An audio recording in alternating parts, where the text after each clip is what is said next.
La Corée du Nord a envoyé environ 3000 soldats supplémentaires en Russie au cours des mois de janvier et février pour continuer à soutenir la guerre du président russe Vladimir Poutine contre l'Ukraine, selon un rapport de la société de presse du 27 mars basé sur un rapport du renseignement militaire sud-coréen. Les troupes supplémentaires sont destinées à compenser les pertes subies au cours de la guerre.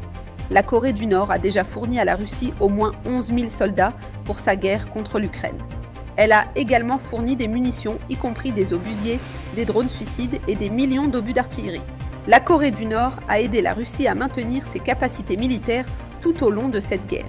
En retour, la Russie fournit à la Corée du Nord de l'argent, du pétrole et des technologies d'armement, y compris des technologies spatiales. La Bible prophétise une alliance de plusieurs nations asiatiques dirigée par une superpuissance russe, qui jouera un rôle central dans une future guerre mondiale. Pour en savoir plus, veuillez lire « L'Asie reste solidaire avec Poutine ». Au moins 3000 personnes sont mortes après qu'un tremblement de terre de magnitude 7,7 a frappé le centre de la Birmanie le 28 mars. Les estimations suggèrent que le bilan final pourrait dépasser les 10 000 morts.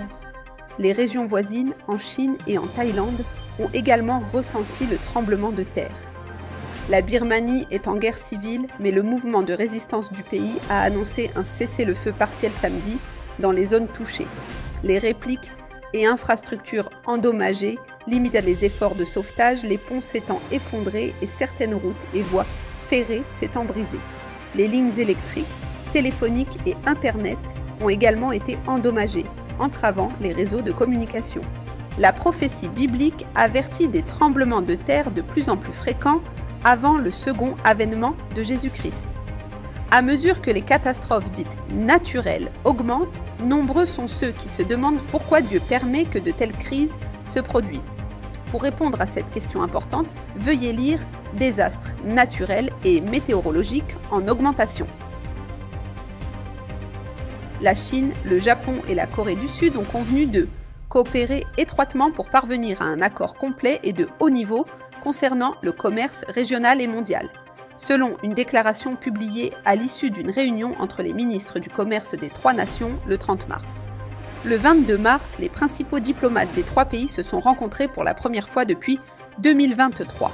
La Chine est un ennemi de longue date de la Corée du Sud et du Japon, qui sont tous deux alliés des États-Unis. Cependant, les droits de douane appliqués par le président des États-Unis, Donald Trump, semblent tourner ses alliés asiatiques vers Pékin.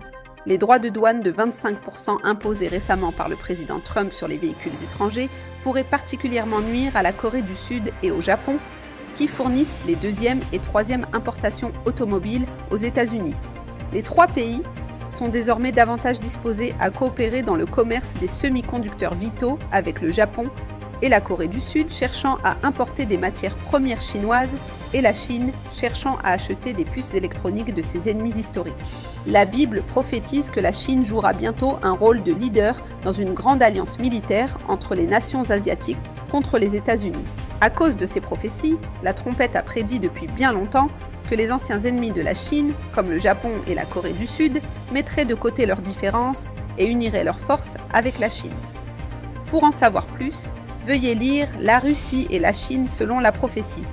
Pour en savoir plus sur l'actualité mondiale et son lien avec la prophétie biblique, veuillez visiter latrompette.fr.